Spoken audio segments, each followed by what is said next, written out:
എന്ന് മാത്രം പറയേണ്ടിയിരിക്കുന്നു. 10:30 അപ്പോൾ അർജന്റീന ടീമിന്റെയും സ്പെയിൻ ടീമിന്റെയും ആ 11 അതിന്റെ പ്രഖ്യാപനം വൈകാതെ തന്നെ ഉണ്ടാവും. 10:30 ഉണ്ടാകുമെന്നാണ് ഗ്യാസ് റേഡിയോകളൊക്കെ തന്നെ പറയുന്നത്.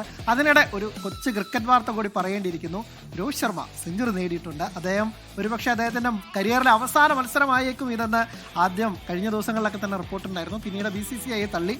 പക്ഷേ എൻ്റെ ആയിട്ടില്ല, എൻ്റെ ഏതാണോ അത് താൻ തന്നെ നിശ്ചയിക്കും എന്ന തരത്തിൽ രോഹിത് ശർമ്മ ഒരു സെഞ്ചുറിയിലൂടെയാണ് മറുപടി പറഞ്ഞിരിക്കുന്നത്. അപ്പോൾ രോഹിത് ശർമ്മയെ അടുത്ത ലോകകപ്പിലും കാണാൻ സാധിക്കും എന്ന് തന്നെയാണ് നമ്മൾ പ്രതീക്ഷിക്കുന്നത്. 2027 ലോകകപ്പിൽ ഇന്ത്യക്കായി രോഹിത് ശർമ്മ ഇത്മാൻ കളിക്കുമെന്ന് ഈ ലോകകപ്പ് ഫുട്ബോൾ ലോകകപ്പ് വിശേഷങ്ങൾക്കിടയിലും കൂടി പറഞ്ഞേക്കട്ടെ എന്നുള്ളതാണ്. അപ്പോൾ നമ്മുടെ 24 കോച്ച് ഒരു സബ്സ്റ്റിറ്റ്യൂഷൻ വിളിച്ചിട്ടുണ്ട്. നമ്മളെ രണ്ടിനോടും കുറച്ചു നേരം ബ്രസീലിനും ഇംഗ്ലണ്ടിനും പറ്റിയ വലിയ പിഴവ് എന്ന് പറയുന്നത് നല്ല സബ്സ്റ്റിറ്റ്യൂഷൻ ഇറക്കാത്ത. അപ്പോൾ എനിക്ക് എന്നെ സംബന്ധിച്ചിടത്തോളം നല്ല സബ്സ്റ്റിറ്റ്യൂഷൻസ് അനിവാര്യമായി വരുന്നുണ്ട്. അപ്പോൾ സബ്സ്റ്റിറ്റ്യൂഷൻ വിളിക്കുകയാണ്. അപ്പോൾ സ്വാഗതം ചെയ്യാം ദിൽന മധു, ഒപ്പം തന്നെ ഗോകുൽ ലവി, ബ്രസീൽ ടേൺഡ് സ്പാനിഷ് മാൻ.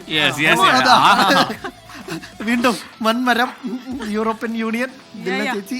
അപ്പൊ അർജന്റീന ഇതാണ് കയ്യില്ല. അപ്പൊ അങ്ങനെ ആവേശം തുടരുകയാണ്. ഞങ്ങൾ ഇനി കോഴിക്കോടൊക്കെ പോകും. അവിടെ അങ്ങനെ ഇളകി മറിച്ച് മെക്സിക്കൻ പ്രജിച്ചേട്ടനെ തൽക്കാലം ഞങ്ങൾ ഒന്ന് ഇറക്കിയിട്ടുണ്ട്. പക്ഷെ വരും, കളി തുടങ്ങാറാകുമ്പോഴത്തേക്ക് ഞങ്ങൾ എത്തിക്കും. Okay bye. ശരി. അപ്പൊ പ്രിയപ്പെട്ട പ്രേക്ഷകരെ, നമ്മൾ ബൈ പറയുന്നില്ല. ആവേശം ആഘോഷം അങ്ങനെ തുടങ്ങുകയാണ്. ആഘോഷം അടിപൊളിയെ തകർക്കുകയാണ്. ഇനി നമ്മൾ പോകുന്നത് കോഴിക്കോടേക്കാണ്. കോഴിക്കോട് ഒരുപക്ഷെ ഈ ഇത്തവണത്തെ ഈ ഫുട്ബോൾ സീസൺ എടുത്തു കഴിഞ്ഞാൽ പുതിയ പാലത്തെ ആ ബിഗ് സ്ക്രീൻ അതെ, ശരിക്കും പറഞ്ഞാൽ ഒരു ഇന്റർനാഷണൽ കളി കാണുന്ന ആരവം, ആഘോഷം, കുറെ സെലിബ്രിറ്റികൾ, നീരജ് മാധവ് അടക്കം, CK വിനീത് അടക്കമുള്ളവരവിടെ എത്തി. അങ്ങനെ ആളുകൾ ആവേശത്തോടുകൂടി പോയി കാണുകയായിരുന്നു പുതിയ വാരത്തെ കളി. അപ്പൊ കോഴിക്കോട് കണ്ടു, നിറഞ്ഞ ആൾക്കാർ 8 മണിക്ക് കണ്ടു. സമയം 10:30, ഇനി 2 മണിക്കൂർ കാത്തിരുന്നാൽ മതി. 10:30 ആകാൻ പോകുന്നു. അപ്പോ വലിയ ആവേശം ഇപ്പൊ അവിടെ ഉണ്ടാവും നേരത്തെ അല്ലേ? അപ്പൊ നമുക്ക് നോക്കാം. അനീഷ് ഉണ്ട്. അനീഷ് ദേവസി ചേരുന്നു കോഴിക്കോട്. അനീഷേ, 8 മണിക്ക് തന്നെ അവിടെ ഹൗസ്ഫുൾ ആയിരുന്നു. ഇപ്പൊ എന്താണ് അവിടുത്തെ ഒരു കാഴ്ച? നിറഞ്ഞോ?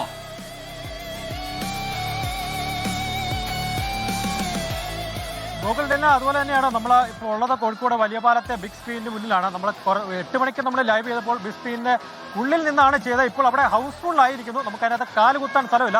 ഇപ്പോൾ അവർ സംഘാടകർ ഇപ്പോൾ അതിന് പുറത്ത് റോഡിൽ മറ്റൊരു സ്ക്രീനിങ് എന്ന് പറയുകയാണ്. ആ റോഡിലുള്ളത് കാഴ്ചയാണ് ഇപ്പോൾ നമ്മൾ ഈ ദൃശ്യത്തിൽ കാണുന്നത്. ഏകദേശം 1000-ഓളം ജനങ്ങളാണ് റോഡിന് വെളിയിൽ ഇപ്പോൾ പുതിയൊരു സ്ക്രീനിൽ അവിടെ എത്തിയിരിക്കുന്നത്. ആ ഒരു കാഴ്ചയാണ് ഇപ്പോൾ നമ്മൾ കണ്ടുകൊണ്ടിരിക്കുന്നത്. നമ്മൾ ആദ്യം കണ്ടത് 8 മണിക്ക് നമ്മൾ ലൈവ് വന്നത് ബിഗ് സ്ക്രീനിന്റെ അകത്തുനിന്നുള്ള ദൃശ്യമായിരുന്നു. ഇപ്പോൾ നമ്മൾ പുതിയൊരു അത് ആ സ്ക്രീനിന് വെളിയിൽ റോഡിലെ ഒരു ഇതാണ് കണ്ടത്. നമുക്ക് ഈ റോഡിന് വെളിയിലുള്ള ആരാധകരോട് ചോദിക്കാം. അവളെ എന്ത് പറയുന്നു? കളി എങ്ങനെ വിലയിരുത്തുന്നത്? ആര് ജയിക്കും? എത്ര ഗോൾ ജയിക്കും?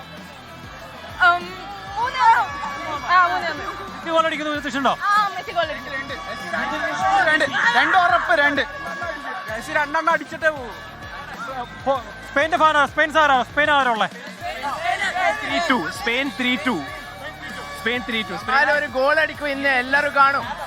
ഇന്ന് ബാലൻഡോർ ജയിക്കുന്ന ഗോൾ അടിക്കും യമാൽ. അവരുടെ പ്രതീക്ഷ മാത്രമാണോ? സ്പെയിൻ ജയിക്കുന്ന ഒരു പ്രതീക്ഷ മാത്രമാണോ? അല്ല, പ്രതീക്ഷ രണ്ട് നമുക്ക് ഒരേപോലെയാ. 2 ടീമും ഒരേപോലെയാ. Barca fans will be happy. ആര് ജയിച്ചാലും Barca fans will be happy. നിങ്ങൾ എന്ത് പറയുന്നു? ആര് ജയിക്കും? സ്പെയിന് 3-1. മോനെന്ത് പറയുന്നത്? ഞാൻ വിചാരിക്കുന്നത് നല്ല അടിപൊളി ഗെയിം ആയിരിക്കും ഇന്നത്തെ കളിക്കാൻ. മോനെന്ത് പറയുന്നു? ആര് കളി ജയിക്കും? സ്പെയിൻ ഒരു സംശയമില്ല.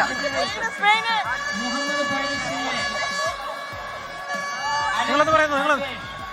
ചേട്ടാ, ആര് കളി ജയിക്കും? ആര് കളി ജയിക്കും? അർജന്റീന. എത്ര ഗോൾ ജയിക്കും? എത്ര ഗോൾ പ്രതീക്ഷിക്കുന്നത്? ഒരു 3 ഗോള്. സ്പെയിൻ അത്ര മോശം ടീമൊന്നും അല്ല. 3 ഗോൾ അടിക്കാം. 3 ഗോളാണ് പ്രതീക്ഷിക്കുന്നത്. മക്കളെ, എങ്ങനെയായിരുന്നു കളി പ്രതീക്ഷിക്കുന്നത്? ആര് ജയിക്കും? Argentina of course. അർജന്റീന. എത്ര ഗോള്? 2. അർജന്റീന ജയിക്കും. സെമിയിലെ ടീം തന്നെ മതിയോ? ടീമിലൊരു മാറ്റം വരുത്തേണ്ട ആവശ്യമുണ്ടോ? അതോ സെമിയിൽ കളിച്ച ടീം തന്നെ മതിയോ? ലാസ്റ്റ് കളിച്ച കളി തന്നെ കളിച്ചാൽ മതി. വേറൊന്നും വരുത്തണ്ട. മാറ്റം വരുത്തണ്ടേ? ടീമിൽ എന്താ മാറ്റം വരുത്തണ്ടേ? അർജന്റീന ടീമിൽ എന്താ മാറ്റം വരുത്തണ്ടേ? സിമിയോണിന് മാറ്റണം. വേറെ ആരാ മാറ്റം വരുത്തണം?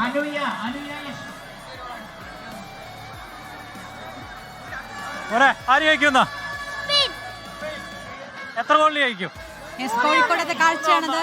ടീമിൽ ചില മാറ്റങ്ങളൊക്കെ വരണമെന്ന് പറയുന്നുണ്ട്. അവിടെ ഒരു ആരാധകൻ പറഞ്ഞു, ഗൂഗിൾ, ബാഴ്സലോണ ഫാൻസിന് ആര് ജയിച്ചാലും സന്തോഷമാണ്. പക്ഷേ ബാഴ്സലോണ ഫാൻസിന് കൺഫ്യൂഷൻ ആണെന്ന് ഞാൻ വിചാരിക്കുന്നത്. കാരണം മെസ്സിയെ വിട്ട് ബാഴ്സലോണയ്ക്ക് ഒരു കാര്യമില്ല. സ്പെയിൻ ആണെങ്കിൽ ഒരു പക്ഷെ മിനി എന്നാലും പുതിയ ബാഴ്സലോണ ടീമാണ്. താരോദയം എന്ന നിലയിൽ യമാലിന് വേണ്ടിയിട്ടും ആളുകൾ മുറവിളി കൂടുന്നുണ്ട്, അല്ലെങ്കിൽ യമാലിനെ സ്നേഹിക്കുന്ന ഒരുപാട് ബാഴ്സ ഫാൻസ് ഉണ്ട്.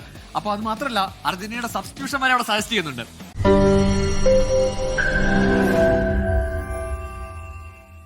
ലോകത്തെവിടെയായാലും ഏത് സമയത്തും 24 വാർത്തകളും ഓഗ്മെന്റഡ് റിയാലിറ്റി പാക്കേജുകളും എക്സ്പ്ലെയിനറുകളും വിശദമായി കാണാൻ ഞങ്ങളുടെ യൂട്യൂബ് ചാനൽ നിങ്ങൾക്ക് സബ്സ്ക്രൈബ് ചെയ്യാം.